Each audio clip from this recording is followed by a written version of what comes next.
Hey, this is Candia Raquel, and you are at the Sensual Sessions podcast, the place to explore sensing pleasure through your senses and moving in a way that is completely free from inhibition and full of self expression. If you are new to this podcast, please get yourself signed up to get these episodes delivered weekly on your inbox at my website, centrodepoder.com. This is www.centrodepoder.com, as in center of power, but in Spanish. So today we have a very special guest that I am gonna interview about sensuality and harmony. This is Margaret Kaye. She is a Feldenkrais Method Practitioner, and she's also a Feldenkrais Method assistant in the trainings.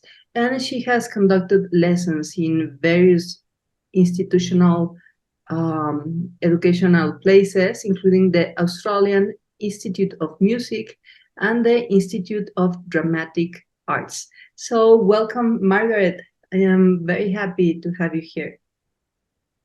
Thank you. Lovely to be here, Candia. Before we begin, I'd just like to acknowledge the traditional people on whose land we are today, where I am sitting, the Gadigal people of the Eora Nation. So acknowledge past, present and emerging. Yes, thank you. So I am very curious about how did you begin into this quest of sensing the body through the Feldenkrais method approach. I read something about you having an occupational injury and being unable to work for a very long time, and I am very curious if that is related or it had nothing to do. Yes, it is related. So when I was in my early 20s, I got offered a really great job in a national non-government organisation, which was a youth organisation focusing on the rights of young people. And my position was research and policy, but it also involved lots and lots of setting up consultations and activities and actions, as well as writing policies and so on. Now, just to give you a sense of how long ago it was, we didn't have computers then. So I had a secretary who had a typewriter, and I used to do the handwriting like this, scribbly, scribbly, and she used to type up the stuff that I had written. So I spent a lot of time at the desk handwriting, and the desk was set up for the generic person. So somebody of a particular size, and I'm quite small in height. And gradually I started to get pain and inflammation in my wrists. It extended to my hands, my arms, my shoulders, my neck, and it got so severe that I had to get medical input, and they said that it was the most severe form of what they used to call repetitive strain injury. Now it's called occupational overuse syndrome, or OOS. And they said that I would never be able to work again. And I was 23 years old. Oh no. Oh no. So I was pretty devastated because I was really excited about my work, very passionate about my work. And the severity was such that I couldn't do something like this, pick up a cup. And I couldn't eat at the table with a knife and fork. I couldn't do any of those actions because the pain was so severe. And so I basically was identified as having a disability, and I had, I could eat only soup and through a straw because I couldn't use my hands and arms. And I had people caring for me. I went to lots of different therapists, and while it was all useful, nothing really changed anything. Nothing lasted. So the only thing I could do is I couldn't do some of my favorite activities like driving or gardening, or certainly couldn't work. But what I found that I could do was dance, but only if I didn't use my arms. Okay, but you could So dance. I was dancing with my pelvis and my legs, but this had to stay really still. And that always helped. But I couldn't really work out how come. It made me feel better, that's for sure. So anyway, eventually a friend told me about the Feldenkrais method. And she said, you have to do this. So I did try at first, and a little bit like the dancing, the person I was seeing advised me to move my pelvis differently. And I was like,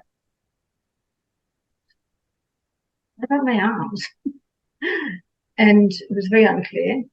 Then I saw somebody, that person wasn't quite fully qualified to do the hands-on touch at that stage. But then when I just joined the training because I was desperate, and I had my first hands-on session, and within that time, everything changed. I sat up from, we often do lying down in the hands-on sessions. I sat up from the session and I felt like my eyes were in a different place. I was looking at the world in a different way. Everything looked really unusual. And I had no pain for the first time in years. Wow, wow. And I went and sat in a park. Excuse me. I went and sat in the park and I just cried with relief. And the pain came back after maybe 2 hours. But it kept coming and going. It was really odd. So anyway, I persisted because I had this experience which I hadn't had for years, which was no pain. No pain. Wow. Wow. Wow. After the session being in no pain. Yeah. So interesting that you were told to work with the pelvis in a different way, and it may not make sense since the arms are like almost 1 meter far from the pelvis. Well, maybe not so, depending on the height, but like Yeah. we tend to think of ourselves in different parts, not as a connected system that actually transmit forces through the skeleton and is related to the gravity field in a certain way, and that we are alive. We have emotions, we have a lot of stuff going on, and sometimes that is disregarded in this like mechanistic view of the body as just parts of a car that are in for an assembly. So yeah, that's quite a fantastic story. And I am curious to know, how did your self-image change in that moment? How did the concept of yourself and in the world change? Like, what happened when you were crying in the park in relief? Maybe you can recall that. Yeah. Well, first of all, my self-image changed because I realized that there was hope There was hope. for me personally, that I could find a place where I didn't have pain. And if I didn't have pain, then I had more capacity to do things such as this. Yeah, basic things in our normal livelihood that we take for granted, like combing your hair, grabbing a potato chip, scratching, saying hello, opening a door, like reading a book. reading a book. Yeah, we disregard all those things that we do. And for me, it's fascinating how you went from this self-identification of a disabled person, because that was the clinical status and assignment, and how one session, even with a not so experienced person, like flipped that way around. Like Moshe said, going from the impossible to the possible, then from the possible to the easy, and then the easy going to the elegant. Yeah, which is what you're doing. You're lifting your cup of water in an elegant way. So what I realized in terms of my self-image was, because I just sat there crying, but also wondering what had really happened. What I realized was, I'll just take my glasses off for a moment, that as a younger person and being given this really great job, I was really, really determined to be successful and to make a change in the world. And so I was always like this. My eyes were poking out of my head, and my head was forward like this in anticipation of and the excitement of everything that I was doing. And what I realized when I just sat up and I was looking at the world differently was my eyes had they weren't like that. They were just settled back, and my head had settled back. Okay. So it was more stacked over the spine, not forward, and using all the neck muscles to hold the head forward. So this positioning of coming back and having this softness changed everything about my perception of myself. Wow. So the perception of yourself was in a metaphorical, but also in a very anatomical way, linked to the perception of the world, because you said that after your first session, you were like, wow, like I feel my eyes different. I feel that I am seeing the world from a different place. And it was literally a different anatomical place, like from the angle of the eye inside the eye socket, and the positioning of the skull over the vertebral spine and the whole skeleton in regards to the gravity field. So I love how clear your personal story demonstrates that we are like we are embodied, like we are this body, and that means that our whole experience in how we organize in regards to the world, it's inseparable. Like our experience in a mental way or discursive way or in the realms of identity is inseparable from the bodily experience and how we organize anatomically. And this previous state of, yes, being so eager to change the world, but poking the eyes forward,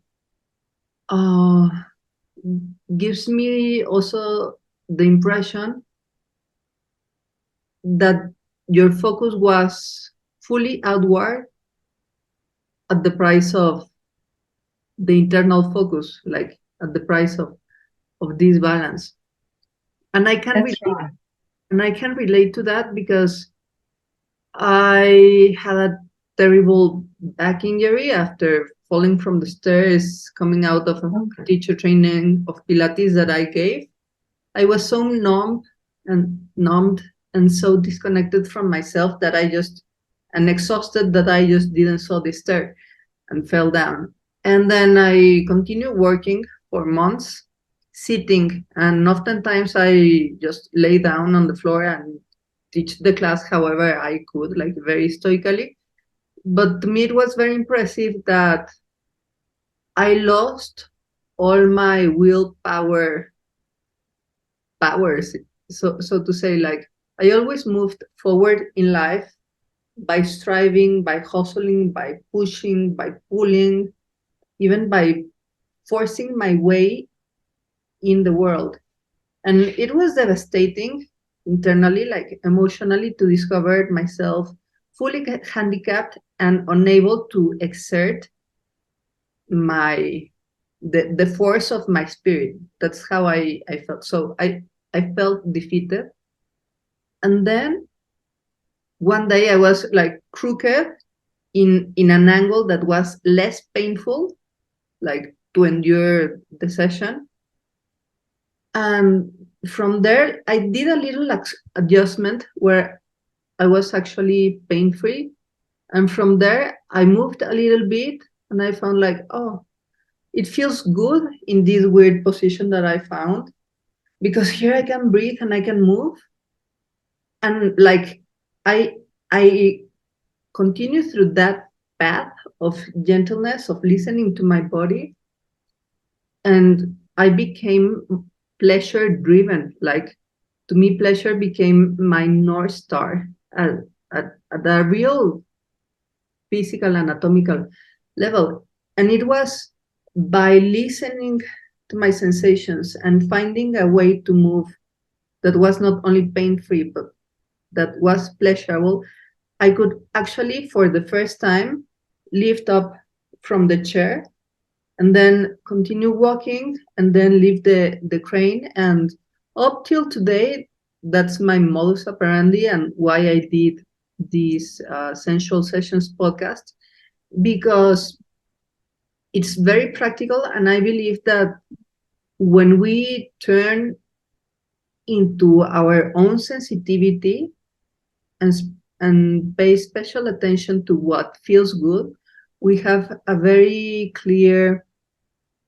marker of what's the right way to go.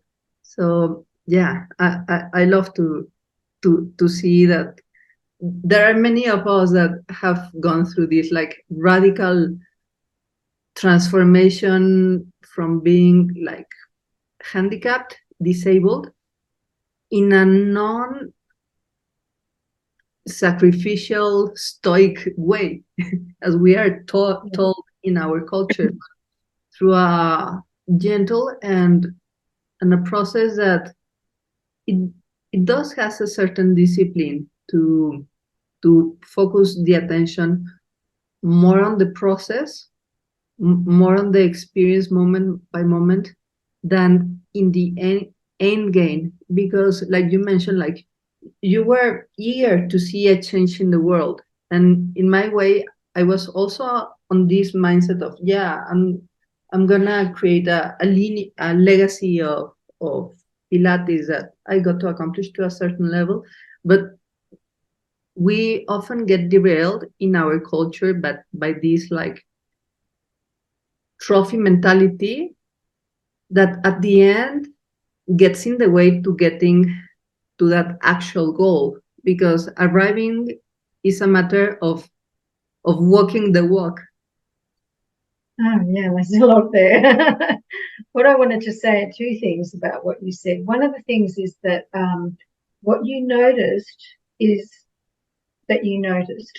Yes, yes. Yeah, that your pain unfortunately brought your attention to your body, but that turned out to have a positive side to it, because and I'm not sure if you were guided or you found it yourself, but you determined that there was a certain way that was, whatever had happened to you, you'd had an accident, your body responded in an intelligent way by protecting you, and there was pain and injury.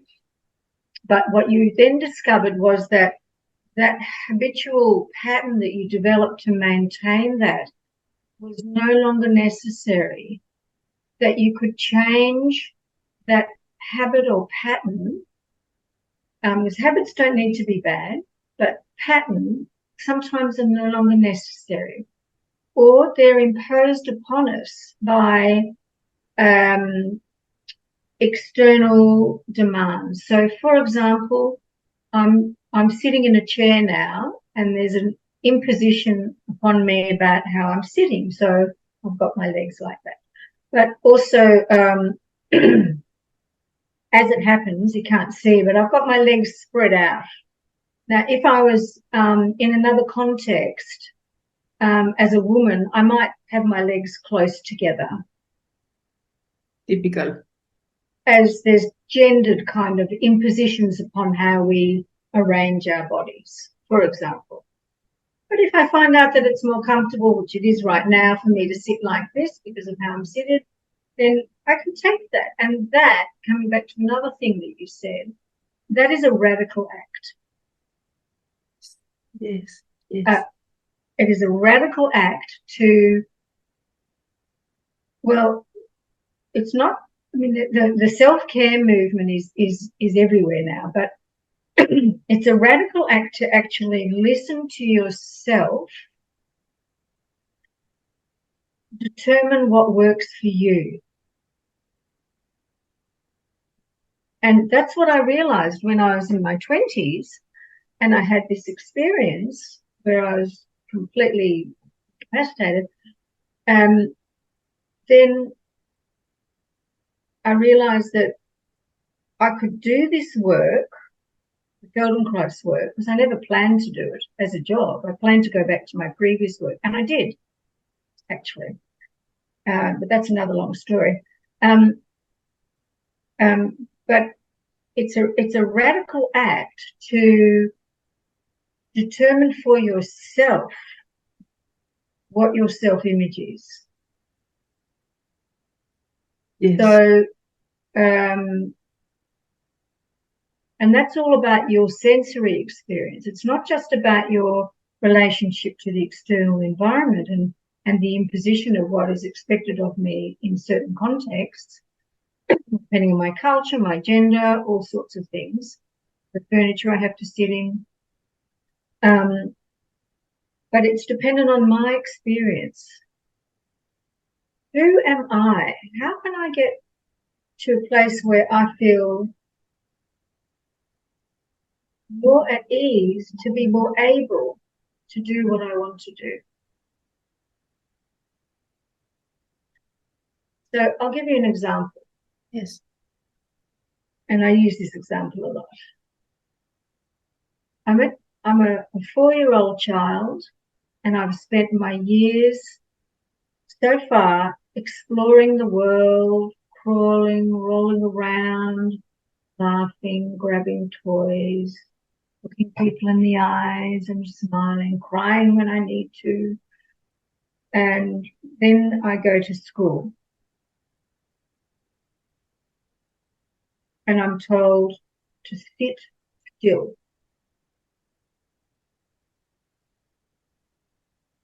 And I don't want to. I don't want to. I've got things to look at and friends and stuff to do. but I'm told to sit still. So I have to shut down my sensory experience and my attention to myself and my relationship to the world to follow the boss. Yes. Teacher.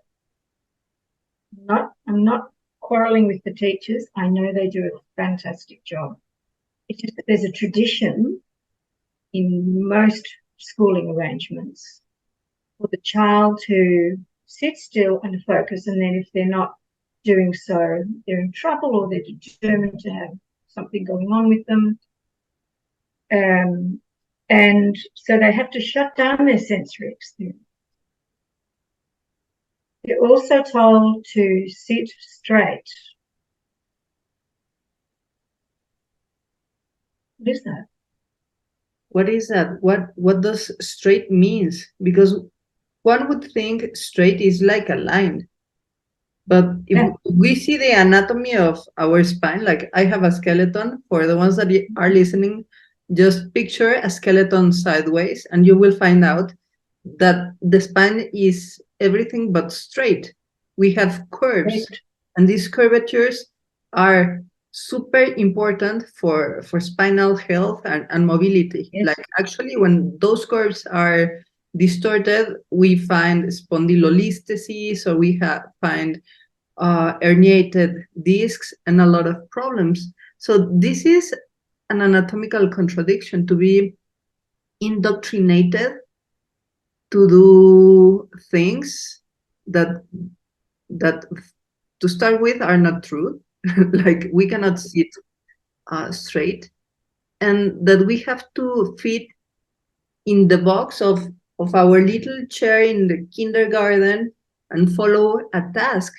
So then we are like molded in this cookie cutter and suffer the problems like 20 years after, if we don't take this radical stance of deciding for ourselves how do we want to be in our lives and in the world, but not from an external societal view, and not even from a discursive view, but like you mentioned, from the direct knowledge of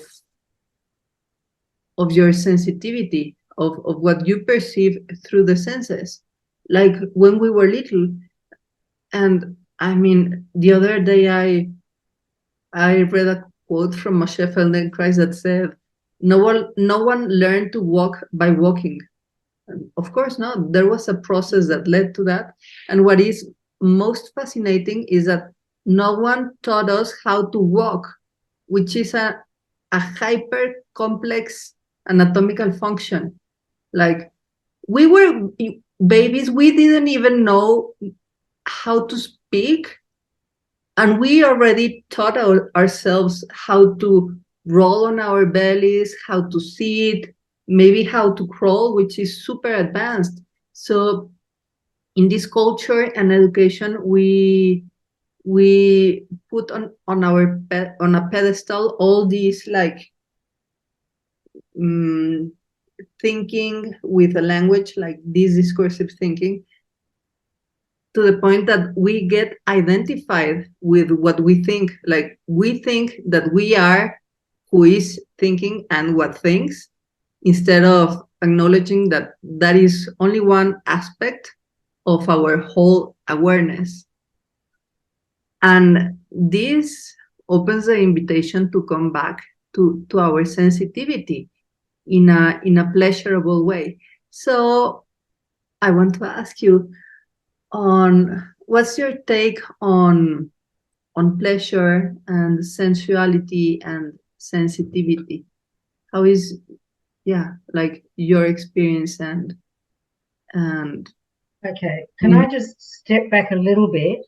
Sure. And we'll come back to that question, because what I wanted to say was that they did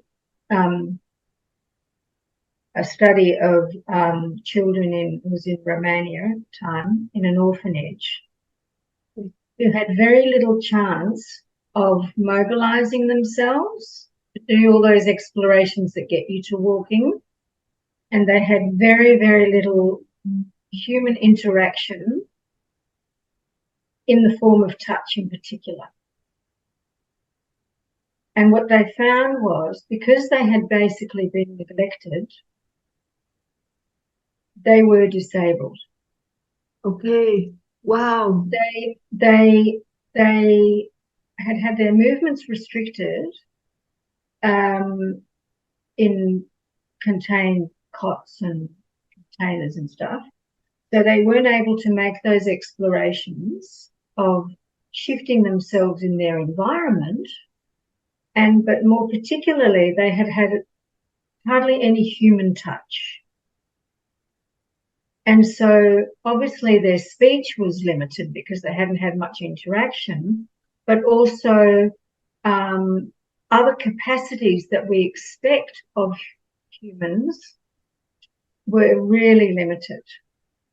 So and this kind of comes to your question, the interaction of humans is a critical factor in our development, in our human development, not just as children, but all through our lives. So when we say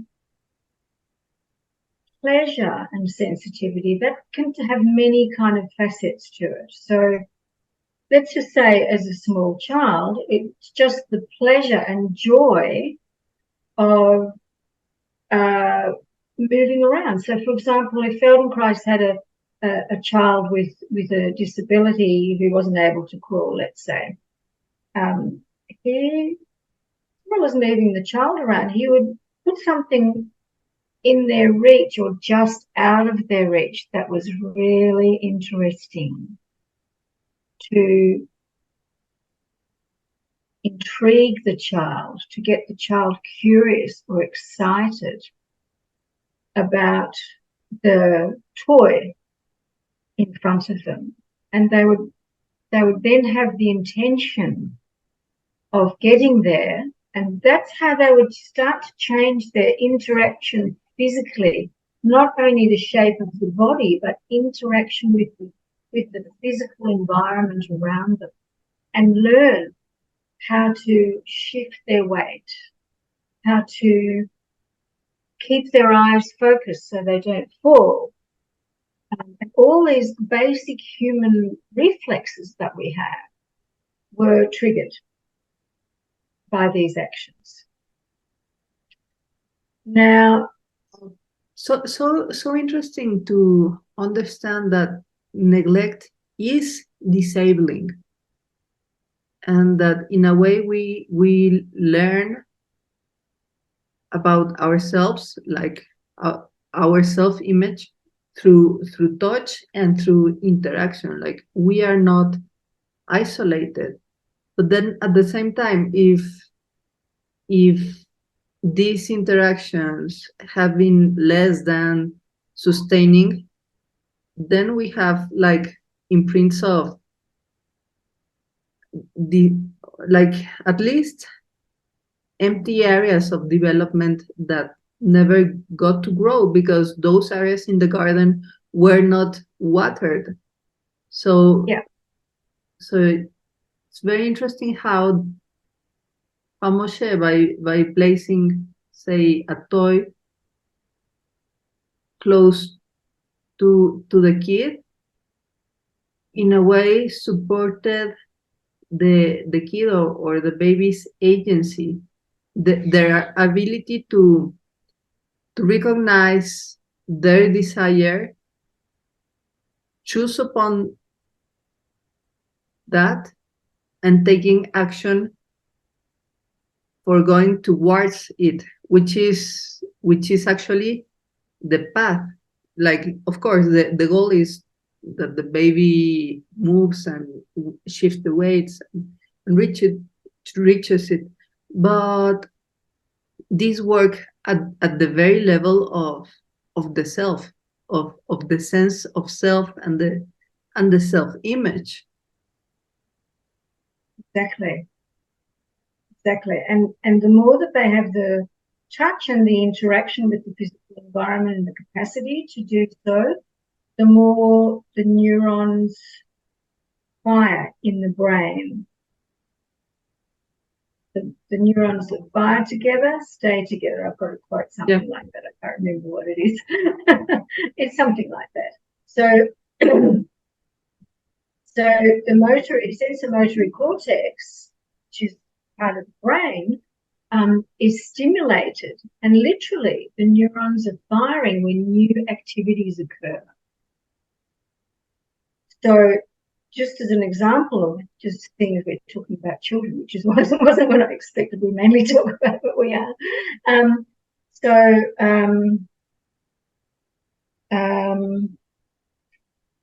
If we have these milestones for children's development, and people get really interested in those milestones, and they try and push their children to the milestones. So they might not be ready to walk, but their parents are kind of helping them to walk and making them walk and giving them walkers, which are now banned. So then that child hasn't actually developed all of the sensory motor neurological patterns and musculature to have that capacity to walk well. So they might learn to walk, but their walking will be constrained because they haven't got the development pathways woken up. And it's the same for all of us. Okay, so that's just an example of a child learning to walk. But okay, let's say, what's another example? Look, I'll give you another example. So, because we were saying that I work with musicians and actors also a lot. So, for example, the actors say, "This is the instrument. This is my instrument." The musicians play an instrument. Okay, and this is a constraint. It creates beautiful rhythm and sound. It's beautiful, but their actions that they need to make are very particular. And then because they do it for long periods of time, those muscular habits are stronger than the ones that they're not using. So when I work with musicians, for example, I walk into the room, I say, "How many of you have an injury or pain?" 90%. 90%. Wow. Wow. Yep. Including the ones who are voice musicians, singers, because of the effort that they're going into. So I say, forget about your instrument. This is your instrument. And I play the piano, okay? So before I can learn how to play a piece of music, there's something I need to know before that. And that is the scales. Yes. Okay?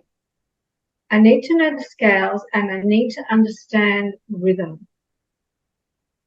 Now, rhythm actually literally sends electric pulses into our brain. And we all have that intrinsically in us. That's why we hear music and there's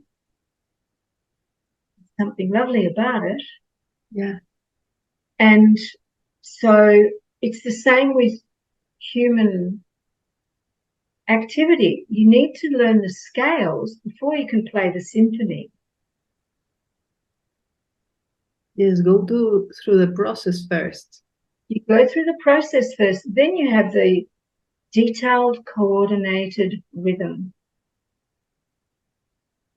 Now, just getting back to the idea of pleasure, yes, and sensitivity. Okay, so let's just say I've had an injury. And one of the things that I noticed from the injury is that my coordination isn't as clear as I'm used to doing it unconsciously. But now I'm conscious of it because it's not clear. which is what happened to you. Yes, definitely. So we bring our consciousness to our unconscious behaviors. And part of that, when we have an injury or something like that, is that we don't get the same rhythm. So I might stumble when I walk, for example. Yes. Instead of having the smooth gliding action, which has a different rhythm to. Yeah, like limping. It's a different rhythm. And for example, in my case, after another injury, a fractured knee, I was limping for a long time. And I had to build myself a movement handicap to move forward in life. Like use the crutches and then the cane and like sort of throw the rib cage to one side and then circle the leg, the injured leg, throwing it from behind to the front, like in. So we gotta move forward in life however possible. So this is not to say like compensations and even what you develop to cope with disability is bad, but it's key to understand the rhythm of movement. And now I am like realizing, of course, there's a rhythm to pleasure, and it's a harmonious rhythm. It's what we do when we listen to a nice music. And when we are in pain, that rhythm is definitely altered. Yeah. Yeah. So how can we restore That's our why I took up rhythm of dancing. pleasure? That's why we have to go dancing. Yeah. At least with the shoulder. I couldn't do it with my shoulders when I had my injury. Oh, I took up tap dancing. tap. Yeah. Yeah. You said tap, and I heard without listening because I was like, really tap, being with a so delicate shoulder injury. So you did tap. Wow. Tap dancing. Tap dancing. Because you don't have to use your arms for tap dancing. You can just. Yeah. You can. And interestingly enough, like the stability that you develop to protect your shoulders from pain in a way may have helped uh, the the performance of the movements in tap dancing. And I am very curious because probably that also opened the gateway for self-organization in your body. Like you got Definitely. stability from one area, but you anyway you had the resonance from the bouncing and the stepping and the rhythms and the movement and the blood flow to your upper extremity. So maybe that set the ground for that surprising sudden burst of natural health after a Feldenkrais, after only one Feldenkrais session. Yeah. I also wanted to talk about something else, which is about going slow. Going slow. When you do the scales and when you're learning how to tap dance, you start slow, and slow, you could say it like this: the slower you go, the faster you can go. Okay. Wow. So if I go slow to really understand, let's say I'm playing the piano, really understand where the notes are, further down or further up, which octave I'm in. When I'm learning, I'm going slowly. If I go fast, when I'm learning, it's not going to work very well. It's the same with tap dancing. Let's say I've got to learn heel toe, or whatever it is. And that's how I learned to do it fast. And there's a physiological element to this, which is that the slower you go, the more attention you can bring to an area in your body. if I'm going fast, it's harder to bring my attention to all the elements of my body. But the other thing is, there's this part of physiology where we have this thing called tonus, the tonus of the body, not the tone of the music, but the tonus of the body, which is the tone of the muscles. So if they're soft, you have more sensory experience compared to if they're locked into a hard place. Wow. Wow. So the softness, I'm just doing this right now just to demonstrate. This Let's is the see. hard place. And this is when I lengthen it, I'm not stretching, lengthening. This is a softer place in the muscle, but I have more sensory experience and more capacity to bring my awareness to how I'm doing something if it's in the soft place. Which is why we'll often lie down or rest when we're doing Feldenkrais in between different. So here's another example. I teach a running course, and we start slow. We start by doing some of the exercises like a baby does to activate different muscular patterns, different interaction with the environment, different pleasure in that experience, bringing your, say, all the senses into play.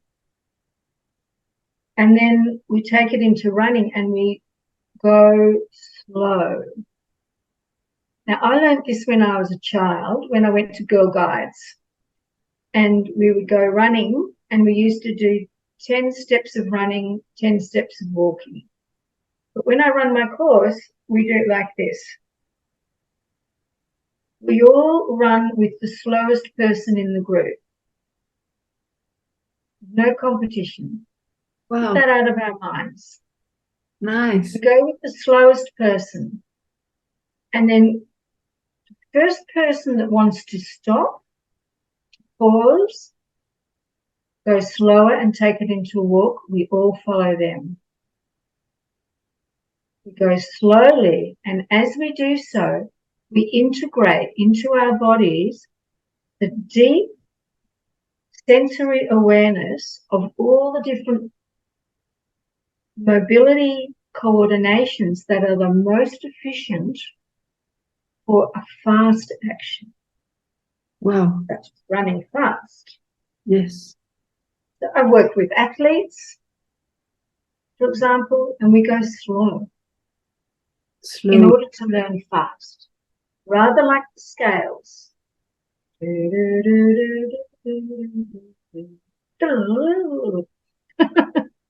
Yes. Make sense? This is a beautiful insight to wrap up our episode. Go slow to then go fast, because by going slow you get to learn and develop the awareness in all the minutia, in all the coordination and intricacies of the skill that you want to perform. So in a way, it's like building a proper foundation, a proper riverbank, because if the riverbank is perfectly directed and built without leaks, then at the very moment that you open the dam, water is going to flow with all its wild might and in a pleasurable way. And you pointed out beautifully how this way of threading our own processes, being playing the piano, running a marathon, or washing the dishes, or getting a raise in the job, or locking yourself in with your beloved, all of these share in common like this approach of going slow and having a soft tone in the body, so you don't mess up with what you are threading, which is intrinsically pleasurable and efficient. Thank you so much. Can I just add one other element to it? We've got time? Yeah. Go ahead. Have you heard of the Weber-Fechner law? What is it? Okay, so the Weber-Fechner law is about sensitivity. So if I have on my hand, a fly is landing on my hand, and there's nothing else there, the lightness of that fly, I'm just wake up, my whole body goes, oh, like that. Yes, definitely. But if I've got your cell phone, or I've got Mr. Feldenkrais's book on my hand, and a fly lands there, I'm not going to feel it. No, not at all. So the less weight you have, the more you can sense. The less weight you have, the more you can sense.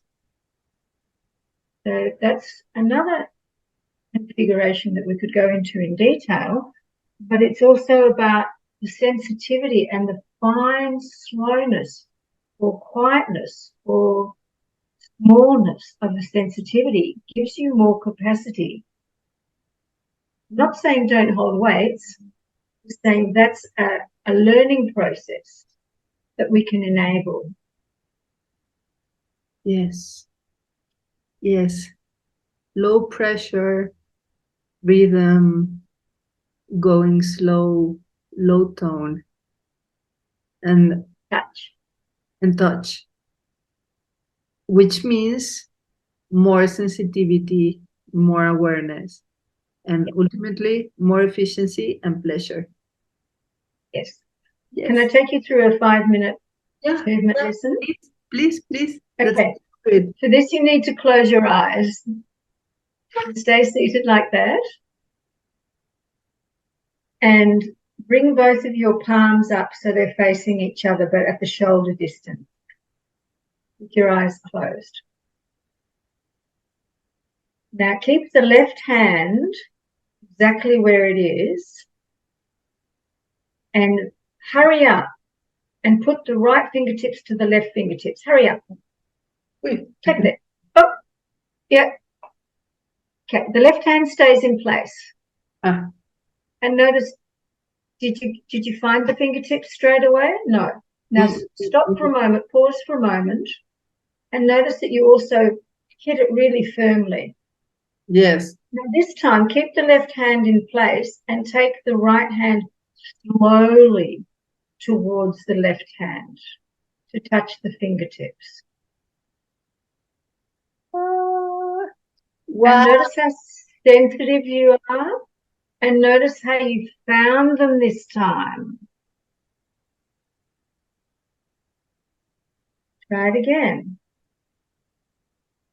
Now put the thumb on the thumb as well.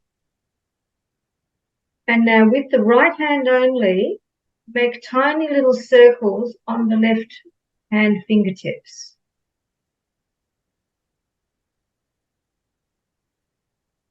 And are you feeling the left hand or are you feeling the right hand more? Don't answer, just remember. Okay, now put the hand down, the hands down. That's the whole lesson. Wow, love it. No, this is a tiny snippet of a lesson which Mr. Feldenkrais developed, which is called Surgeon's Hands. He had to get some eye surgery and he was really annoyed about the touch that he was given by the surgeon. He discussed it with the head surgeon and they said, you can run some classes for us. Wow. On the sensitivity of touch. The sensitivity of touch, so important. Now, when you touch the fingertips, you are now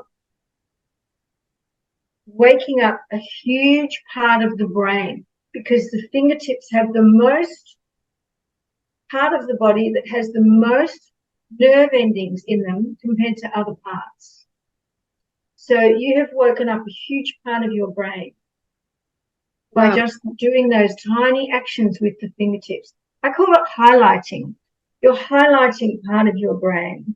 You know when you read a book and you highlight something that's interesting?